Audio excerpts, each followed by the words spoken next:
Saya selalu bilang sama saudara jemaat yang dikasihi Tuhan, bahwa pemakaian Tuhan sama kita tidak tergantung sama kekayaan kita. Saya ulang sekali lagi, Tuhan tidak memakai seseorang berdasarkan kekayaan orang itu. Ingat kisah 5 roti 2 ikan? Woi! Dan uang aja diem. Ingat 5 roti 2 ikan? Yesus tuh,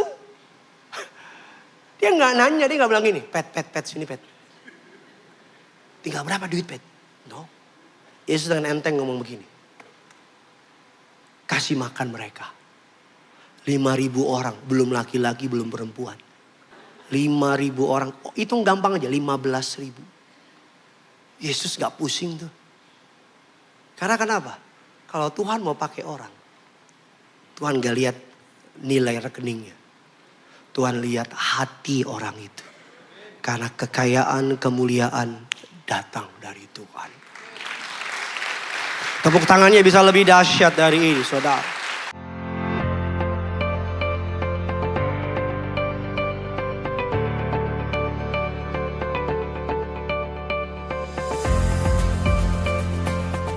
Shalom, kerinduanku church. Wah, kurang semangat, bisa lebih kompak, lebih semangat lagi. Shalom. Apa kabar semuanya saudara? Tuhan Yesus itu baik, amin. Saya boleh melihat tangan-tangan yang bangga punya Tuhan Yesus. Boleh lambaikan tangan saudara. Kalau saudara tidak keberatan boleh jumpai 2-3 orang di kiri kanan saudara. Pegang tangannya, tatap matanya, katakan Annyeong Haseyo, bilang saudara. Annyeong Haseyo, selamat datang di gereja kerinduanku saudara.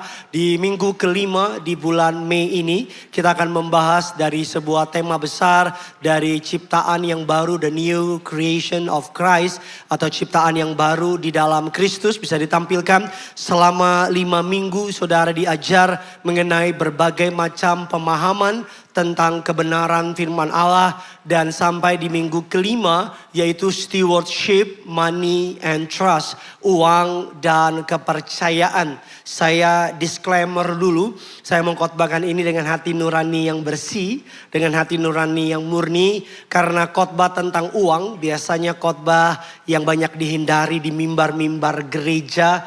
Karena sebagai pendeta kita takut dikirain yang pertama minta duit dari jemaat.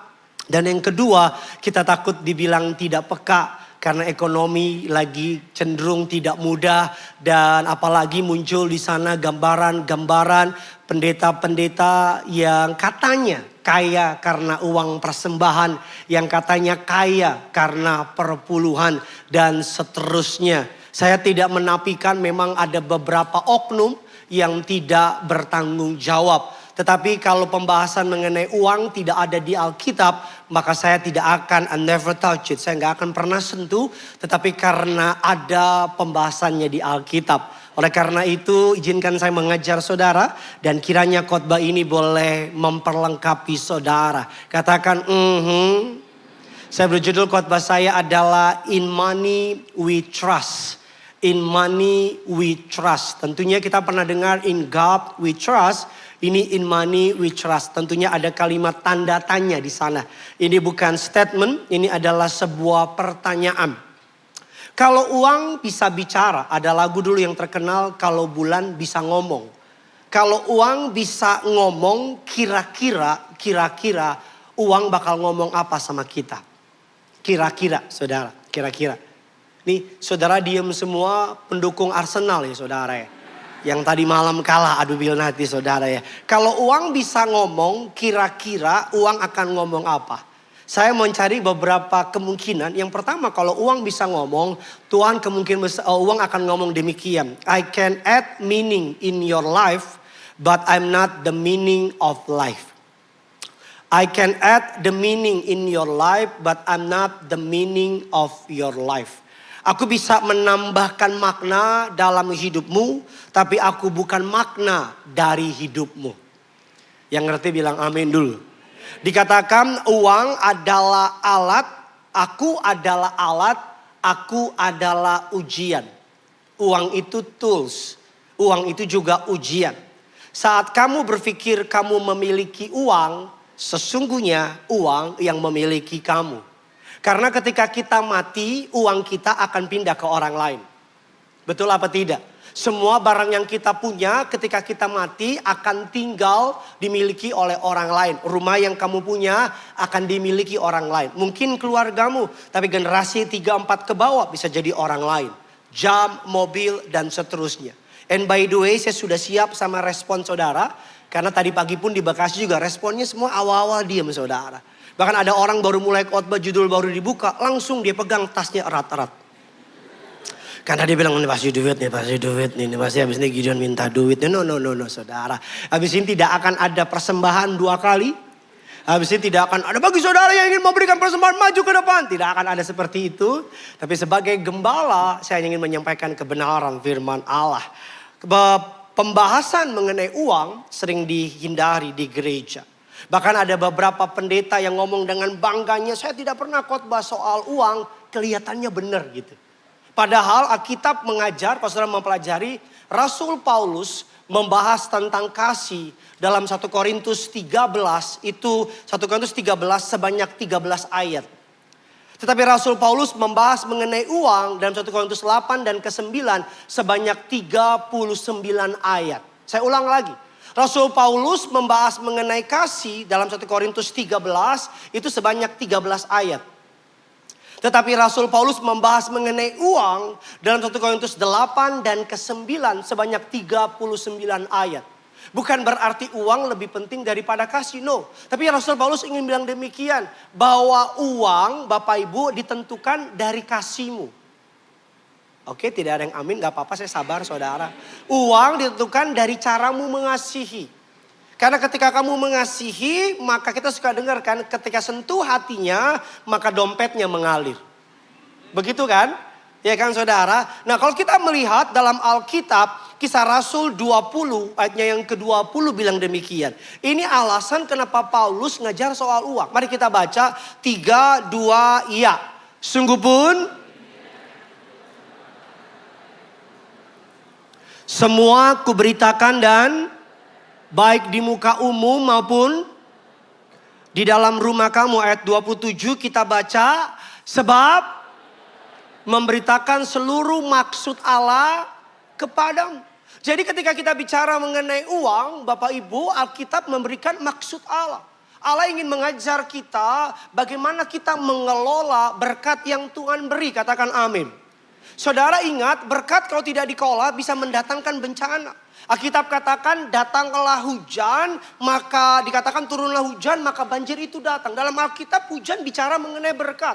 Tapi kalau tidak dikelola, hujan bisa jadi banjir. Begitu juga dengan uang. Entah berapa banyak uang, karena uang orang musuhan. Betul? Entah berapa banyak karena uang orang skip gereja. Dengan alasan saya harus lembur Pak Pendeta. Saya ngerti kalau saudara kerja sebagai pegawai dan saudara digaji dan gaji saudara di bawah rata-rata. Dan perusahaan saudara meminta hari Minggu, saya ngerti. Tapi sampai sekarang saya nggak masuk akal. Orang yang udah jadi bos pendapatannya cukup besar. Tapi bisa pilih untuk Minggu nggak kerja. Tapi memilih kerja dibanding cari Tuhan. Padahal Senin sampai Sabtu Tuhan kasih waktu untuk kita bekerja. Katakan amin. Masa masih harus ambil waktu hari Minggu sih? Masa masih kurang sih? Makanya Bapak Ibu ada 2000 ayat di Alkitab tentang uang.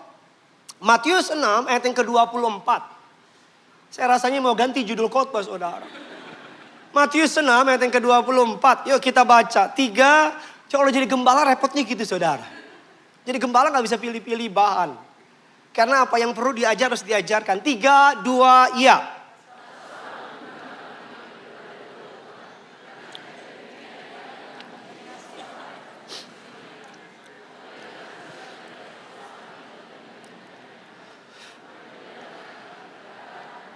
Kita mendapat informasi bahwa the greatest enemy of kingdom of heaven bukan iblis tapi Mamon.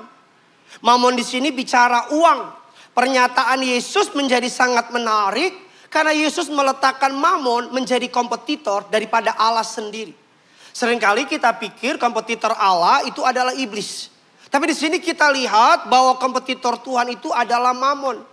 Dan kalau yang muncul iblis depan rumah kita pasti dalam nama Yesus setan keluar, betul?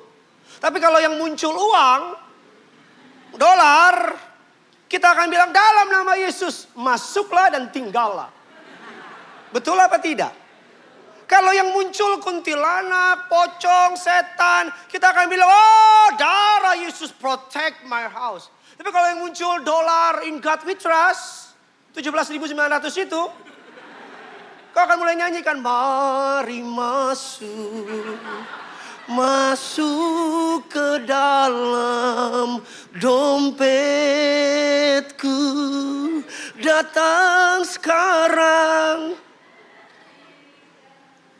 Tuh. Ada orang datang dan tinggal. Makanya kita suka dengar uang itu gampang masuk, susah keluar. Apalagi di tangan istri kita.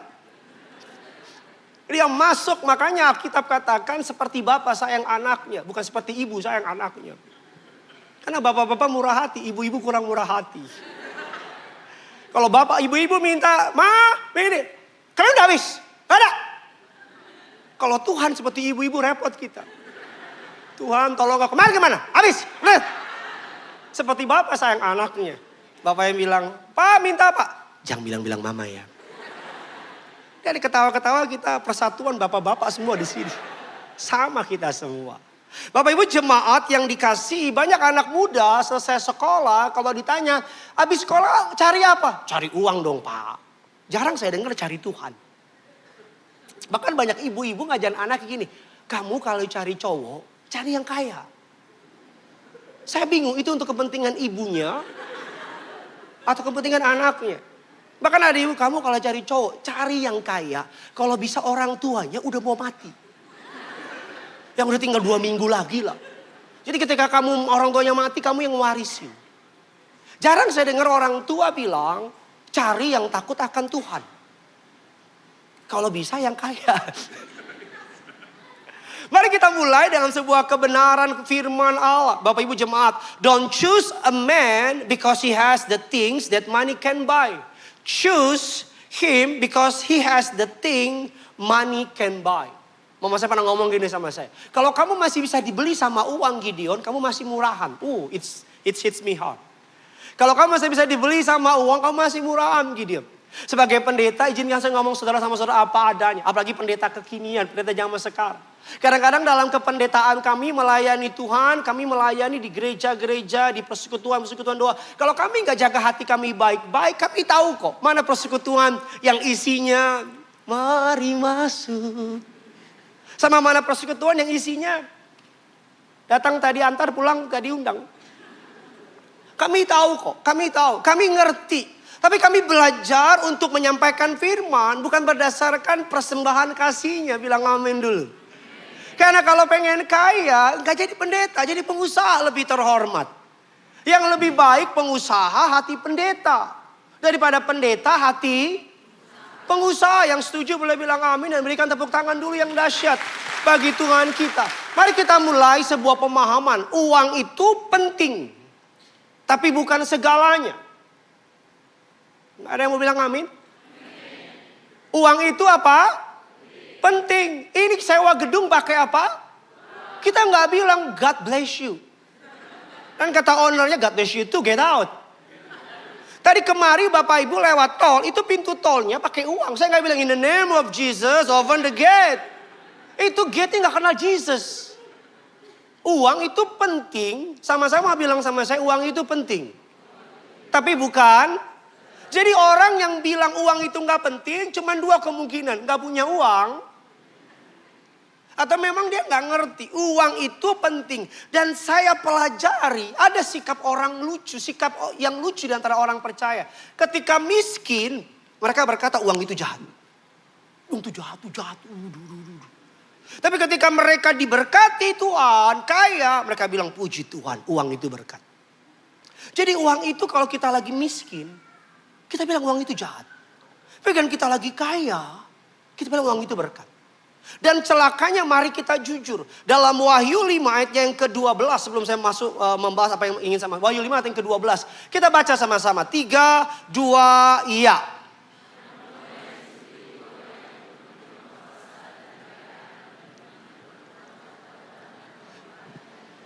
Ayat ini ditulis Bapak Ibu ketika mereka sedang berada di tata suci Allah, di kitab Wahyu.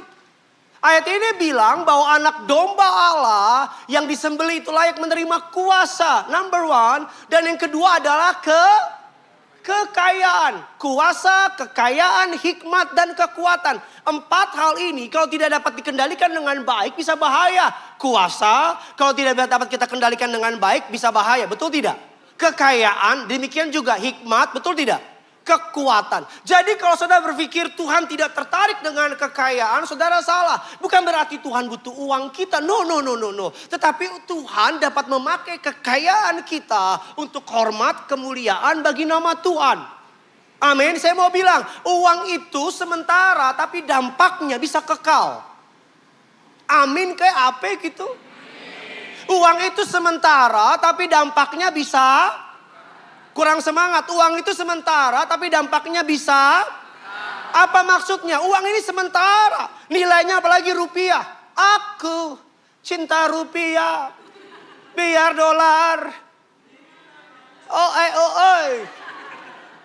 Ini uang kan kursinya beda-beda. Apa yang dimaksud uang sementara? Kamu kasih uang buat makan, buat nongkrong, buat minum. Mohon maaf, paling top keluar di toilet. Tapi kamu kasih uang, tolong orang miskin, bantu janda miskin, bantu pekerjaan Tuhan dan seterusnya. Dampaknya kekal. Saya berdoa satu hari ketika kita nanti masuk surga, bilang amin dulu. Amin. Ada yang mau surga malam ini? Amin. Halo? Siapa yang mau masuk surga? Siapa yang mau segera habis pulang ibadah? Saya mau aja saya. Nggak ngadepin jemaat-jemaat diem-diem kayak lo lagi gitu. Saya baru ketika kamu nanti masuk surga. Ada orang yang nunggu depan pintu surga. Ngomong gini. Pak, makasih ya. Makasih apa? Berkat Bapak. Saya terima Yesus. Saya kan bukan pendeta. Saya cuma jemaat kerinduanku church. Waktu Bapak kasih persembahan. Uang Bapak dipakai gereja. Untuk nginjilin orang-orang. Berkat uang Bapak, saya terima Yesus. Makanya Alkitab bilang ikatlah persahabatan dengan menggunakan mamon. Maksud ayat ini bukan lu suap orang Bambang. Maksud ayat ini uang itu netral. Sama-sama bilang sama saya, uang itu netral. Uang itu kayak pisau. Di tangan istri saya, tom yum. Di tangan orang jahat jadi apa? Copet, rampok. Uang itu benda mati.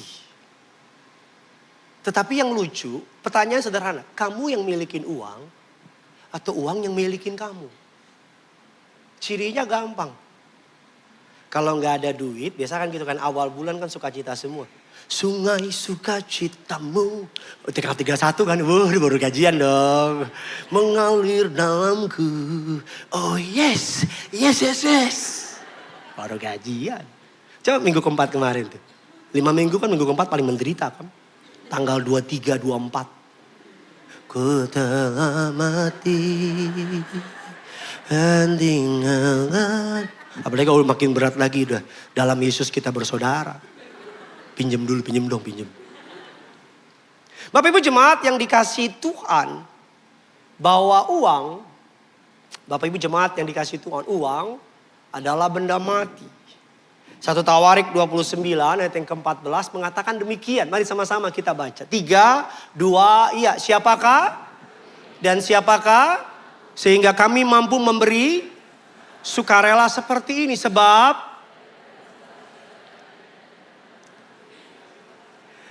dari ayat ini Daud sedang mengingatkan kita. Ngingetin apa? Bahwa memberi persembahan itu kehormatan.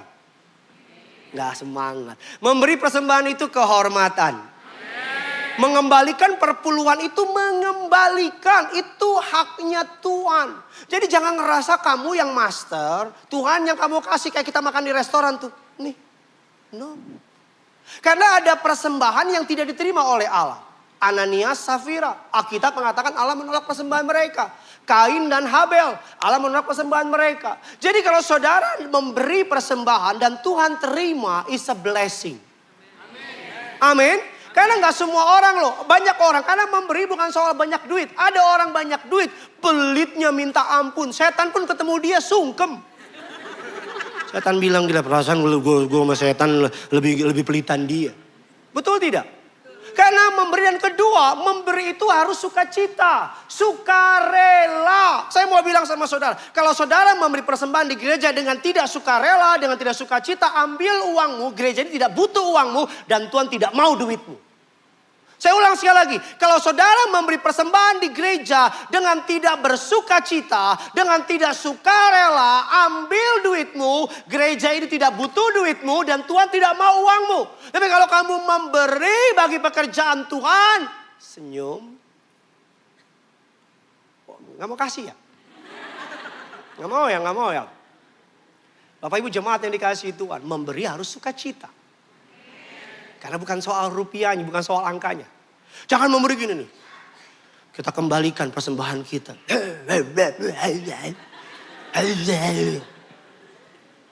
Gak ada berkat. Kutuk iya.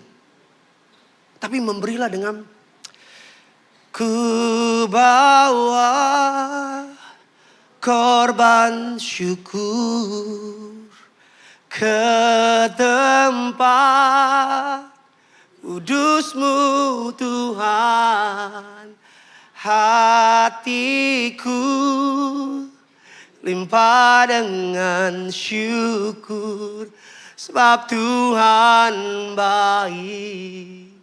Kasih begitu. Jadi kalau saudara tidak rela, simpan uangmu. Karena Tuhan tidak menerima persembahan dengan bersungut-sungut. Gak usah tua, saudara, kalau anakmu kasih, nih buat papa, nih buat papa. Apa otak kita? Gue makan lu. Betul tidak?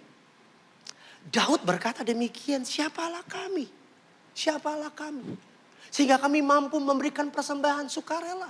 Daud bilang sebab daripadamu lah segala-galanya. Dan tanganmu lah sendiri persembahan yang kami berikan kepadamu. Lawanlah Tuhan dalam hal memberi.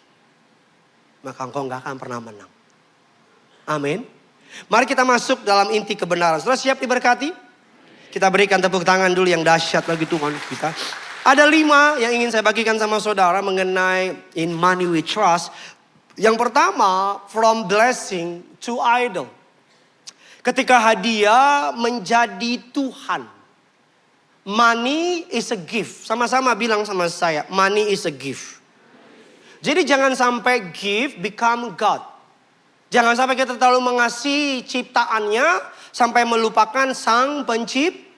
Jangan sampai kita terlalu mengasihi berkatnya sampai kita melupakan sumber berkatnya. Sama-sama bilang sama saya, uang adalah hadiah. Jadi jangan sampai kita geser dari hadiah jadi Tuhan.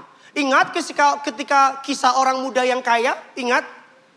Dia datang sama Yesus, dia bertanya, guru yang baik, apa yang harus aku perbuat? Dan Yesus bilang, tidak ada yang baik selain Allah itu sendiri. Dari ayat ini ada kebenaran teologi, bahwa Yesus sedang menyampaikan bahwa dia adalah Tuhan. Secara terbalik. Dan Yesus bilang, kalau kamu ingin sempurna, jualah hartamu dan ikutlah aku. Tetapi Alkitab katakan orang muda kaya itu pergi dengan sedih karena hartanya banyak. Karena orang muda itu adalah raja atas hartanya. Dia tidak mau menyerahkan kerajaannya kepada Allah. Saya bayangin ini berandai-andai. Kalau orang muda itu menyerahkan hartanya dan ikut Yesus. Mungkin ada salah satu kitab menyebut nama dia. Betul tidak? Mungkin dia menulis. Mungkin dia menjadi salah satu dari the 12 disciple. Mungkin kalau dia menyerahkan hartanya. Mungkin Yudas gak jadi ikut. Dia yang ikut. Ini mungkin aja mungkin. Mungkin murid Yesus 13. Betul tidak? Jadi kan kalau dia jual hartanya, dia ikut Yesus. Berapa banyak orang karena harta jadinya pinjol. Berapa banyak orang pengen terkenal, pengen keren, jadinya nipu. Berapa banyak orang pengen, mari kita jujur, uang membuat beberapa orang mendapat perilaku berbeda. Karena uanglah orang diperlakukan berbeda. Lebih terhormat, lebih dihargai, lebih dikasih privilege. Kemarin saya sama keluarga berlibur. Di sebuah hotel ada pintu lift dibuka. 2 orang nungguin pintu lift. Anak saya tanya, papa itu ngapain? Dia tanya, ngapain? Dia bilang, this is for VVIP. Terus anak saya tanya, apa itu? What is VVIP, Dad? VVIP is very, very important person. Oh, Dad, are you important person? Of course, saya bilang. In my church. In here, nobody know me, saya bilang. Oh, terus anak saya tanya, how come people can be very, very important persons? Istri saya bilang, because they are rich. Karena rich dapat perlakuan, orang itu datang, turun dari Rolls Royce-nya, masuk dikawal, pintu lift ditahan khusus buat dia. Dan si anak saya bilang, aduh papa, you are rich kan? Of course, by faith. Ini kalau Gading Inggris gampang nih. Kalau Bekasi ada nggak nyambung nih. By faith. Anak saya tuh berpikir saya, papanya, orang paling kaya di dunia. Nah, kami pernah jalan ke Plaza Indonesia yang tempat parkiran mobil-mobil Ferrari. Papa, you beli Ferrari. For you, for me, for Ade and Mami. 4. Saya bilang gini, ginjal papa cuma 2. Kalau 4, let's talk about it. Berapa banyak orang tua yang ngajarin anaknya, kamu kaya, kamu kaya, kamu kaya, kamu kaya. Saya selalu bilang sama saudara jemaat yang dikasihi Tuhan. Bahwa pemakaian Tuhan sama kita tidak tergantung sama kekayaan kita. Saya ulang sekali lagi. Tuhan tidak memakai seseorang berdasarkan kekayaan orang itu. Ingat kisah 5 roti 2 ikan? Woi! Dan uang aja diem. Ingat 5 roti 2 ikan? Yesus tuh. Dia nggak nanya, dia nggak bilang gini, pet, sini pet. Tinggal berapa duit pet? No. Yesus dengan enteng ngomong begini. Kasih makan mereka.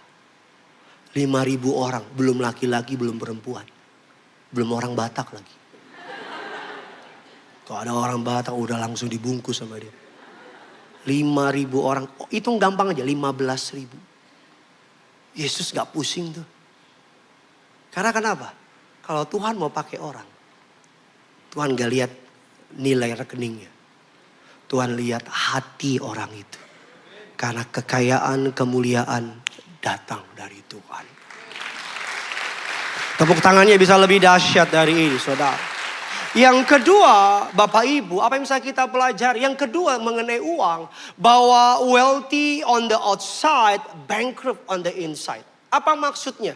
Mari kita baca Amsal 21 ayatnya yang ke-9. Yuk kita baca. 3, 2, iya.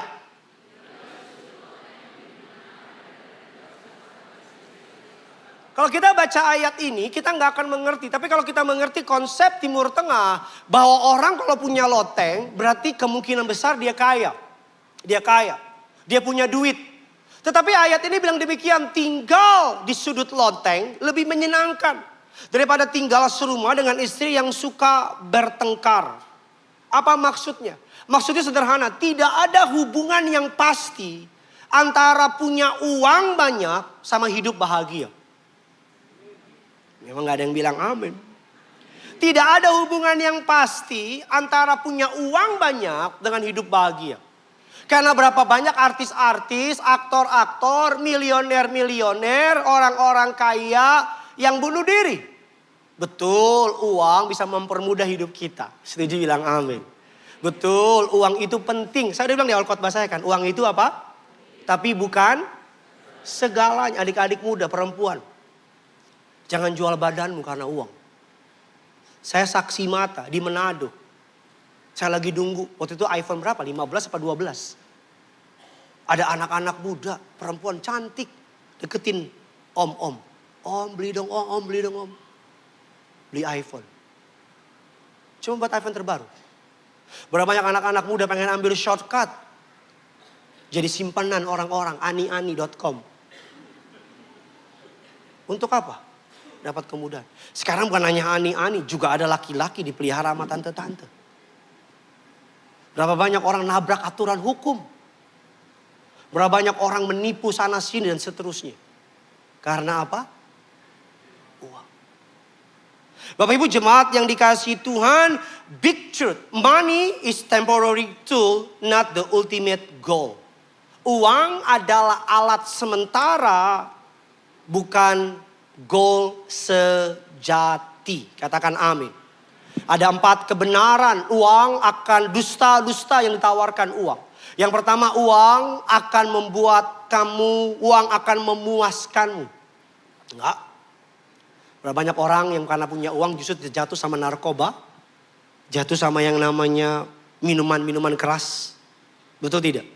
Yang kedua, uang berarti kamu bahagia. No. Kamu berharga. No. Yang ketiga, uang akan membuat kamu aman. Betul, kamu punya security. Tapi mari kita jujur. Berapa banyak orang yang karena kaya justru malah stres. Betul tidak? Saya punya tetangga punya mobil baru. Mobilnya yang ketiga. 2 mobilnya di garasi. Mobil ketiga di luar garasi. Tiap malam dia keluar. Masuk lagi. Betul tidak? Makanya saya mau bilang sama saudara. Kalau hari ini kita mengerti kebenaran. Yang keempat, uang akan menyelamatkan kamu. No. Uang tidak menyelamatkan kamu. Yang menyelamatkan kamu adalah Yesus. Katakan amin. Yang ketiga, Bapak Ibu, uang adalah ujian. Uang adalah ujian. Sama-sama bilang sama saya, uang adalah ujian. Siapa di sini yang pernah kenal orang ketika miskin orang itu baiknya minta ampun. Ketika udah kaya berubah. Gak pernah bergaul ya. Bapak Ibu jemaat yang dikasihi Tuhan, uang punya kemampuan untuk menyingkap apa yang ada dalam hati dan pikiran seseorang. Itulah sebabnya jangan heran kalau lihat orang ketika dia masih belum punya apa-apa, kelihatannya baik-baik aja. Betul? Kelihatannya cinta Tuhan. Betul? Tapi kira dia berhasil, punya banyak uang, langsung kelakuannya berbeda. No, bukan berbeda. Selama ini dia jadi baik karena dia miskin aja. Jadi selama ini dia jahat itu karena nggak punya. Tapi karena udah punya, ada hal yang paling berbahaya dalam hidup ini. Dendam sama kemiskinan, dendam sama jabatan. Apa maksudnya? Kecilnya miskin, tiba-tiba dia punya jabatan. Jadi kaya. Norak deh. Pernah lihat orang kaya norak? Coba nengok kiri kanan. Bilang, lu jangan norak lu bilang. Saya berdoa jemaat kerinduanku kau diberkati Tuhan. Amin. Jadi kecilnya miskin. Kecilnya apa-apa susah. Gak bisa beli. Susah. Dihina orang. Direndahin orang. Dilecehkan. Pokoknya susahnya benar-benar diperlakukan gak adil. Dia diangkat Tuhan tuh. Diangkat Tuhan. Jadi pejabat. Bukankah itu potret pemerintahan kita selama beberapa puluh tahun belakangan? Tadinya dari toko pergerakan. Ini saya gak kemana-mana, tenang, aman. Dari toko pergerakan, dari naik bus ke naik bus, bergerak ke masyarakat. Oh udah, tiba-tiba dia diangkat, berhasil jadi anggota dewan. Atau jadi orang besar, naik. Kaget tuh, biasanya makannya kopi kapal api. Minumnya, makannya di warteg, sekarang udah mulai hotel bintang 5. Dapat sanjungan, Pak, bos. Dapat spotlight, dapat power. Sayangnya gak punya iman. Lupa diri. Mulai terima dari belakang. Mulai belanja. Kan pernah lihat orang yang pakai merek. Dari ujung rambut sampai ujung kaki. Bottega.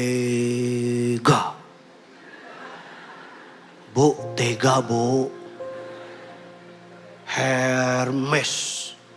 Yang parfumnya 5 kilometer tuh gak bau.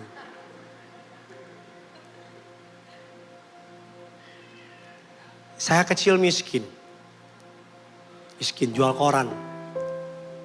Sekarang saya gak bilang diri saya kaya. No.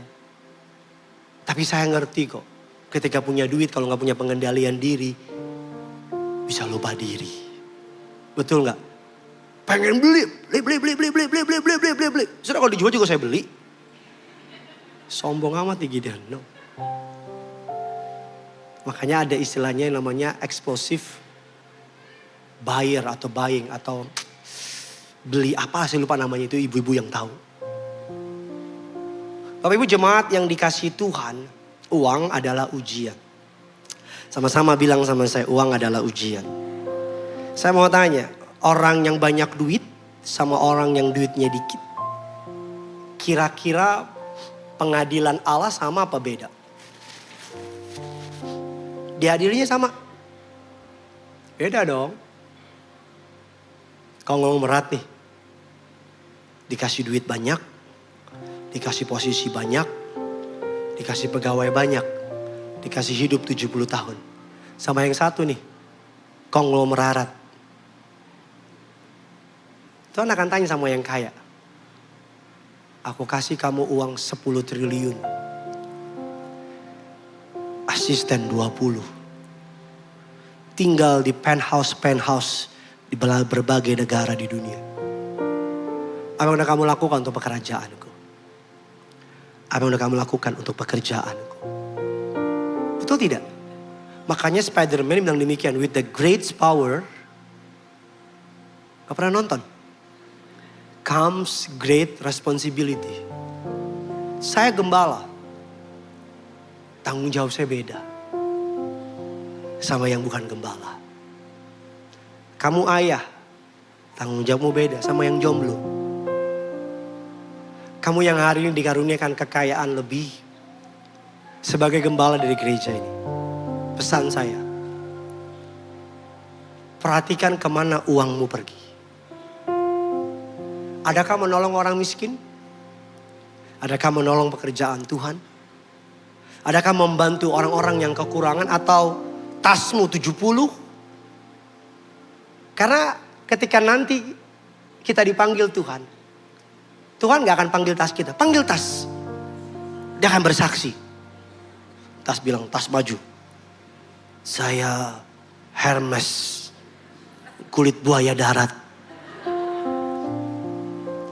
Tuhan tanya, sudah kemana aja kau? Tas Hermes bilang, aku bolak-balik masuk mall-mall dan gereja. Kalau di mall selalu terbuka kancingku. Tapi kalau di gereja tertutup terus. Tapi Tuhan akan tanya, harta yang Tuhan kasih sama kamu. Jiwa-jiwa yang dimenangkan oleh harta yang Tuhan titipkan sama kamu. Akan bersaksi buat kamu. Akan speak for your name. Akan ngomong. Uang adalah ujian. Makanya Zakheus. Kita mengerti kisah Zakheus. Ayat yang ke-8 dan ke-9. Kita baca yuk sama-sama. Kitab Lukas 19. Mari kita baca 3, 2, iya.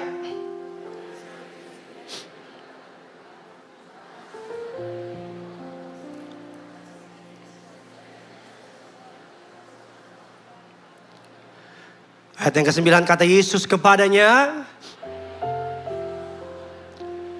Secara hukum Torah, orang kalau bersalah hanya mengembalikan 3 kali lipat. Tapi Zakheus beyond 4 kali lipat. Mari kita hitung-hitungan. Kalau uang Zakheus 100 juta, dia mengembalikan setengah, berarti sisa berapa? 50. Kalau ada orang pernah diambil uangnya sama dia 10 juta, ganti 40 kali lipat, 4 lipat jadi berapa? Sisa berapa? 10. Itu yang saya bilang. From money oriented, jadi God oriented. Katakan amin. Bapak Ibu jemaat yang dikasihi Tuhan, bahwa uang saudara bukan tujuan akhir. Tapi uang saudara dan saya adalah alat untuk memenangkan sebanyak mungkin jiwa bagi pekerjaan Tuhan. Saya apresiasi saudara. Karena persembahan saudara, rumah di Wamena bagi anak-anak jalanan hampir selesai. Ada foto-fotonya? Karena persembahan saudara. Karena uang persembahan saudara lah yang saudara berikan bagi pekerjaan Tuhan. Bapak Ibu, hampir selesai. Kita sedang bangun dapur dan bangun tempat mandi mereka. Mereka ini tadinya Bapak Ibu di jalan umum, di jalan raya. Tidur di tempat-tempat umum. Tapi karena persembahan dari umat. Wamena itu mayoritas Kristen. Tapi hampir banyak gereja menutup mata. Di saat yang lain di luar Kristen bergerak dengan masifnya. Untuk memenangkan mereka. Tapi kita gereja sibuk dengan yang di dalam-dalam doang. Berkat persembahan saudara. Makanya goal dari gereja ini adalah saudara yang jemaat gereja ini yang terdaftar, saudara bisa melihat persembahan gereja. Keluarnya kemana, masuknya kemana. Biar saudara tahu uang gereja itu kemana. Biar saudara mengerti, oh iya uang gereja ke sini. Kalau saudara sudah memberi persembahan tapi saya yang makin kaya, saya yang makin mobil saya bukan lagi 2 pintu tapi nggak ada pintu. Maka saudara boleh datang dan bilang sama saya, Pak Pendeta, what are you doing with God's money? Tapi kalau saudara lihat gereja kita 4 cabang sekarang. Dalam bulan Juli akan segera buka yang di Cibubur. Dari pagi sih orang tepuk tangan dengar ini saudara. Tenang kok, habis ini gak akan diminta uang nih, tenang saudara. Tenang. Tasmu jangan kok kepit dari awal. Rencana Tuhan tidak tergantung dari seberapa besar uang yang di tangan saudara. Alkitab katakan ada orang kaya yang bodoh dalam Alkitab. Kenapa dia bodoh? Bukan karena kaya. Mari kita baca ayatnya, Lukas 12 ayat yang ke-20. Saya diberkati, amin.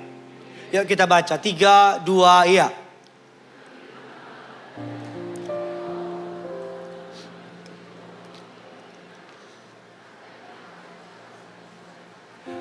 Mari kita baca ayat selanjutnya saudara. Kita baca lagi. Klik lagi beberapa ayatnya.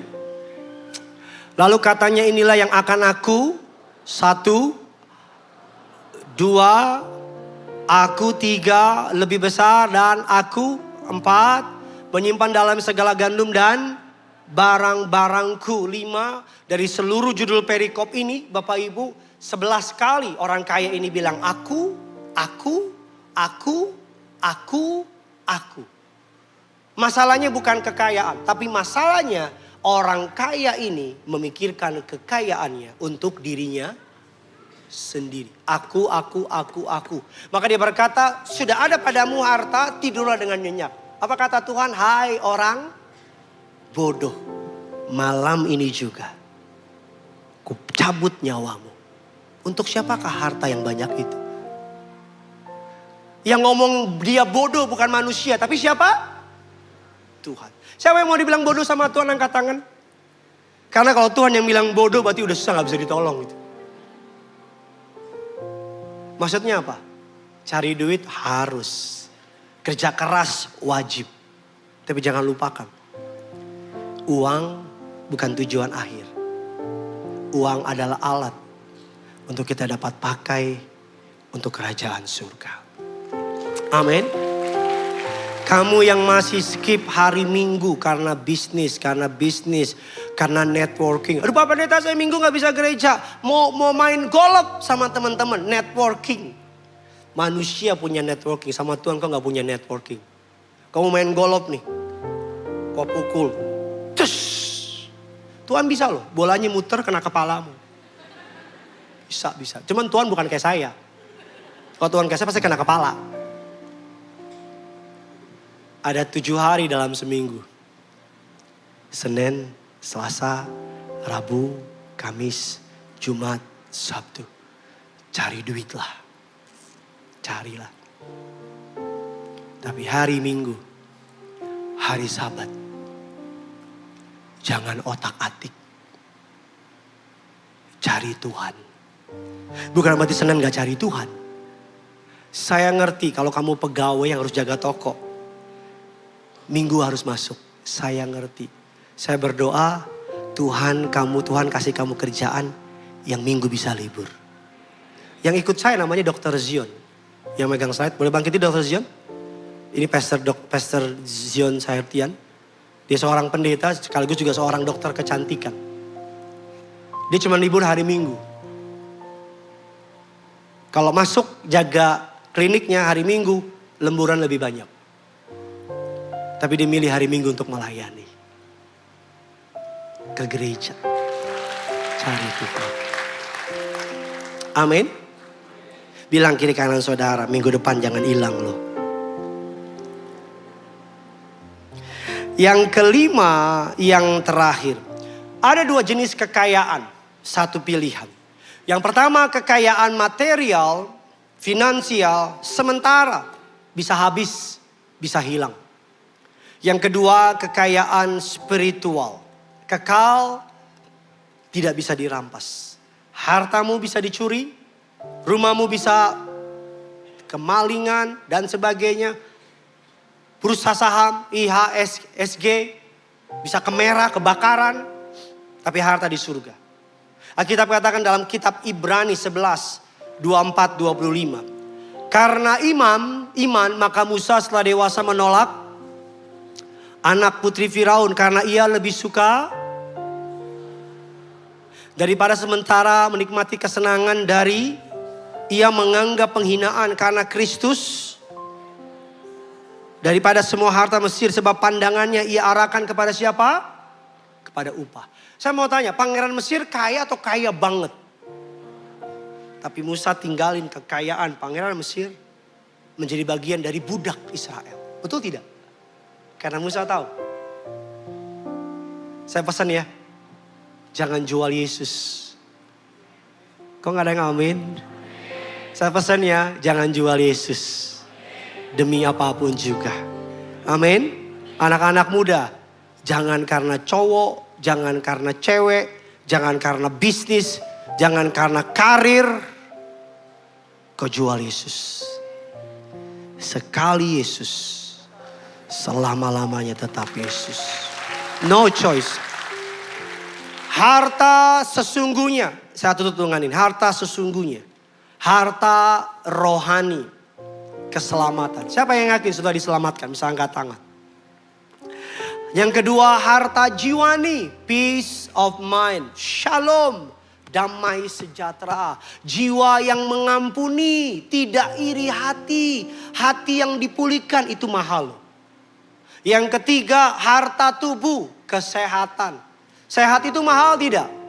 Mahal, saya lagi batuk flu nih. Mahal.